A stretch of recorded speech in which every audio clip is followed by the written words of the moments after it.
ticks are just kind of waking up from the winter and they're looking to get their blood meal. Mosquitoes hate flying in wind.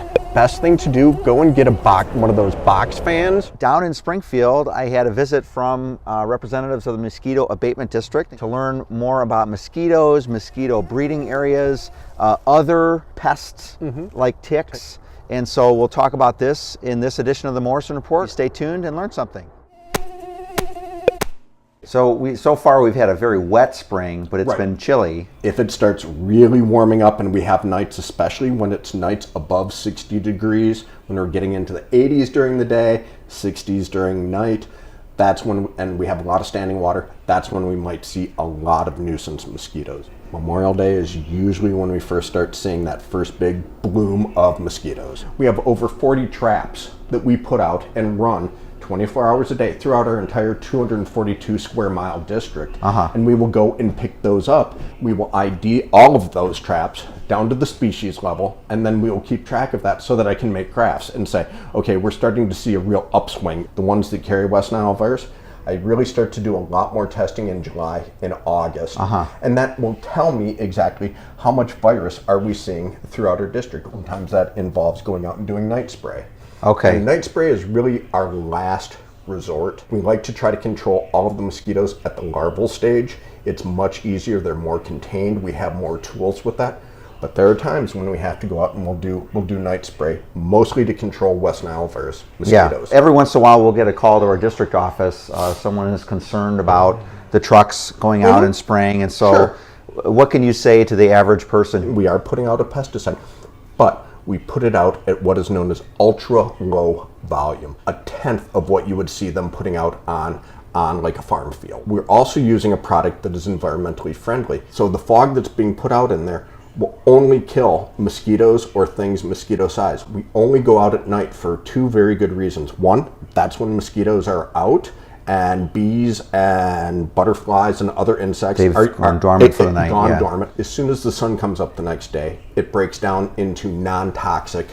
But if someone was concerned, they could call your office and be alerted ahead of time. Exactly. We have what's known as a prior notification list. They can call us up and we can send a text message, we can send an email, and for people that don't have that available, we can have them we can actually give them a phone call. So what we tell people is anything that can hold water for 5 to 7 days, especially once we start getting into July and August. It's not unusual for me to walk into people's backyards and they may be do-it-yourselfers and 5-gallon buckets. In a 5-gallon bucket, I have literally found 1,000 mosquito larvae. There are people in their backyards that they may have water that stands in their backyards, and unfortunately we can't get to every single person's backyard. We're focused more on some of these bigger areas. You go to Ace Hardware, Menards, your favorite hardware store, and you can pick up these things known as mosquito dunks. They look basically like little donuts, and you can buy those.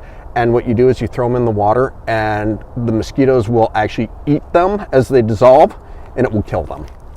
They're very environmentally friendly. A lot of the products that we use for mosquito larvae only affect mosquito larvae. If you want to enjoy your backyard, best thing to do, go and get one of those box fans from your hardware store or whatever, or get one of the bigger rotating ones.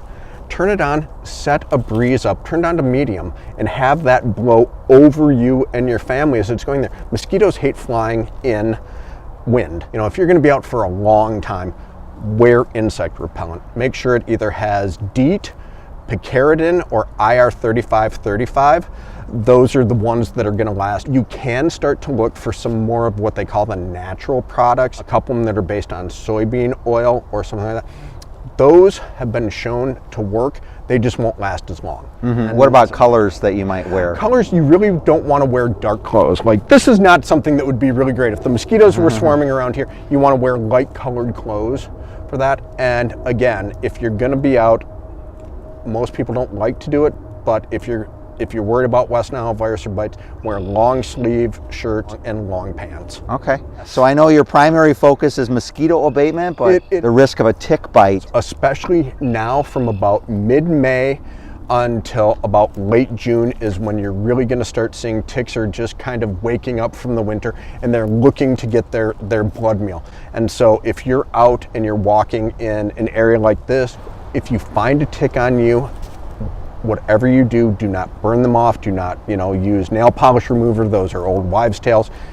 Get a pair of forceps, get right down where they're sort of attached to you, and pull them out. It's important when you spend a lot of time out in nature, especially at this time, you do a tick check, because some of the ticks that carry Lyme disease are incredibly, incredibly tiny. They're about the size of a period at the end of a standard sentence. How soon will a tick actually attach and start to attach bite? itself? Usually you have about an hour, maybe even longer. If you want to, you can send any tick that you get down to the University of Illinois Natural History Survey website, and they will give you an address where you can send those ticks. They will identify it for you, so if it is one of the small deer ticks, they can tell you about that.